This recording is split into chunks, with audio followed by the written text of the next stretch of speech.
Page number 145 অপঠিত গদ্যাংশ আৰু পদ্যাংশ। অপঠিতৰ অৰ্থ হ'ল যিটো আগতে পৰা নাই। আৰু নেক্সট ক্ৰিয়াকলাপ লৈ আহিছোঁ। ক্ৰিয়াকলাপত দি আছে তলত দিয়া গদ্যাংশৰ আধাৰত প্ৰশ্নসমূহৰ উত্তৰ লিখা। দফা এটা দিছে, প্ৰথম দফাটো পঢ়ি চাওঁ, পিছৰবিলাক এনচাৰ কৰি দিম ডাইৰেক্ট। প্ৰথম দফাটো অলপ ভাল আছে। বিপদৰ সময়তহে বন্ধুৰ প্ৰকৃত পৰিচয় পোৱা যায়। প্ৰকৃত বন্ধু পোৱাটো বৰ সহজ নহয়। ভাবি চিন্তিহে কাৰোবাৰ লগত বন্ধুত্ব কৰা উচিত।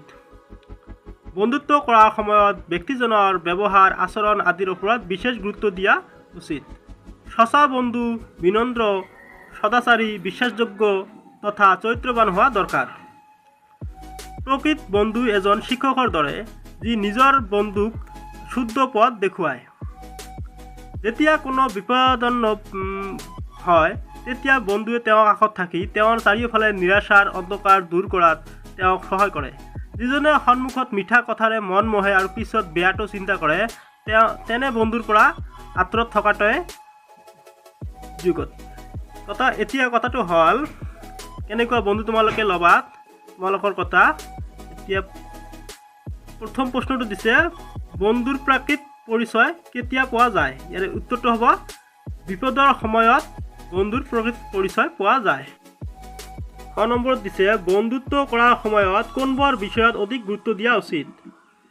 এতিয়া বন্ধুত্ব গঢ়াৰ ক্ষেত্ৰত কোনবোৰ বিষয়ত অধিক গুৰুত্ব দিয়া উচিত। বন্ধুত্ব কৰাৰ সময়ত ব্যক্তিজনৰ ব্যৱহাৰ আচৰণ আদিৰ ওপৰত বিশেষ গুৰুত্ব দিয়া উচিত। ক নম্বৰত দিছে প্ৰকৃত বন্ধু কিয় শিক্ষকৰ দৰে বুলি কোৱা হয়। ইয়াৰ উত্তৰটো হ'ব প্ৰকৃত বন্ধু এজনে নিজৰ বন্ধুক পথ দেখুৱায়। যেতিয়া কোনো বিপদাপন্ন হয় তেতিয়া বন্ধুৱে তেওঁক কাষত থাকি তেওঁৰ চাৰিওফালে নিৰাশায় অন্ধকাৰ দূৰ কৰাত তেওঁক সহায় কৰে। সেয়েহে প্ৰকৃত বন্ধুক শিক্ষকৰ দৰে বুলি ক'ব পাৰি।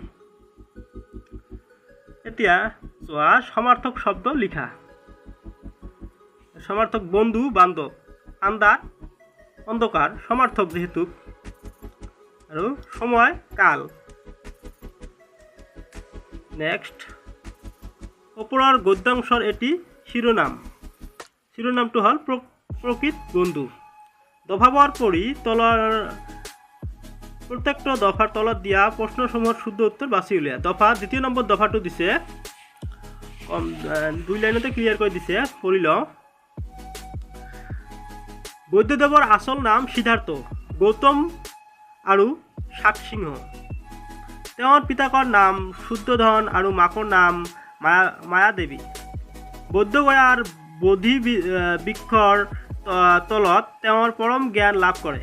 তেতিয়াৰ পৰা সিদ্ধাৰ্থ নাম হয়। বৌদ্ধ শব্দৰ অৰ্থ জ্ঞানী। বৌদ্ধদেৱে বৌদ্ধ ধৰ্ম প্ৰৱৰ্তন কৰিছিল। বৌদ্ধদেৱৰ ওপৰত দিছে।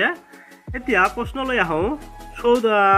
শুদ্ধোধন আৰু মায়াদেৱীৰ পুত্ৰৰ নাম কি? এইটো আমি জানো, সিদ্ধাৰ্থ। বি নম্বৰটো ইয়াৰে শুদ্ধ উত্তৰ, সিদ্ধাৰ্থ।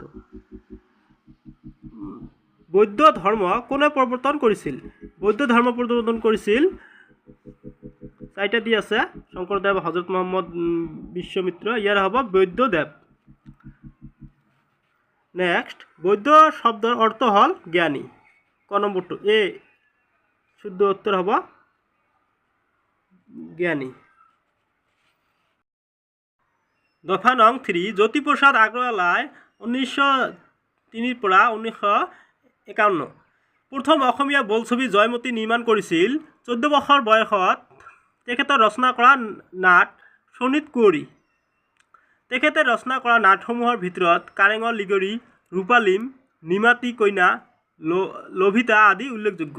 এতিয়া প্ৰশ্নলৈ আহোঁ।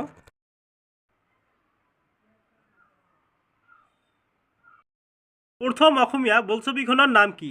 আমি সকলোৱে জানো প্ৰথম অসমীয়া বোলছবিখন হ'ল জয়মতী।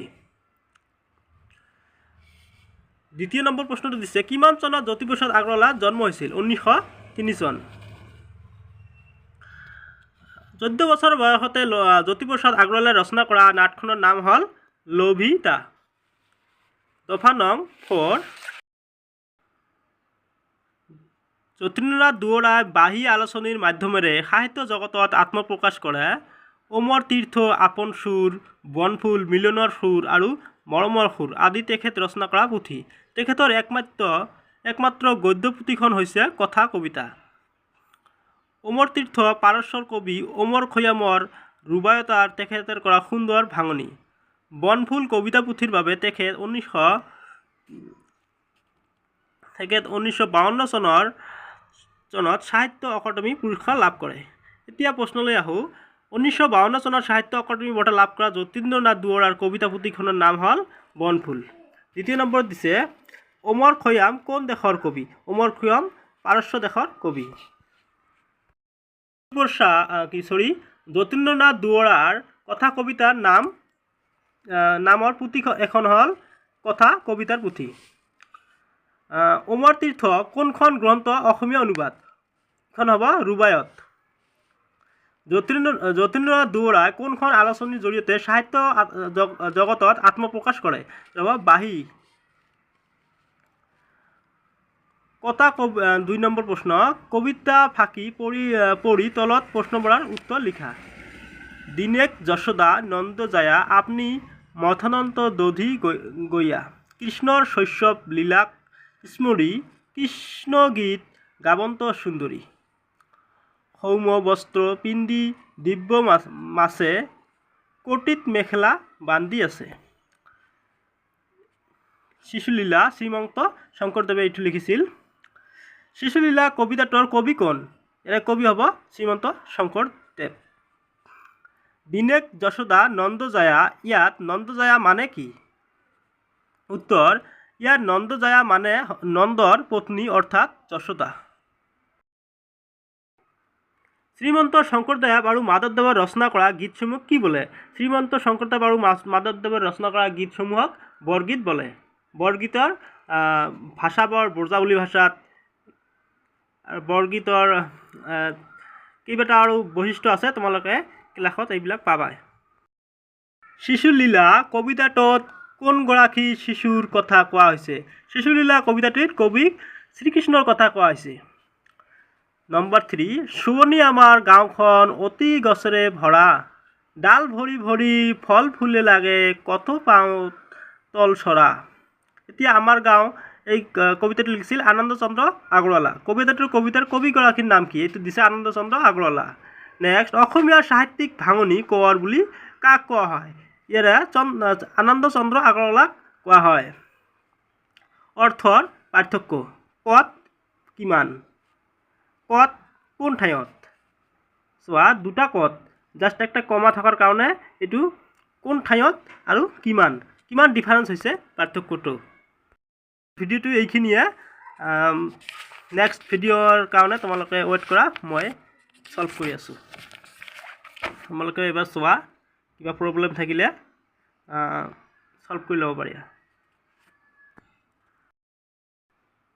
চেনেলটো তোমালোকৰ বন্ধুবৰ্গলৈ শ্বেয়াৰ কৰি দিবা। পৰৱৰ্তী ভিডিঅ'বোৰ সোনকালে পাব পাৰা।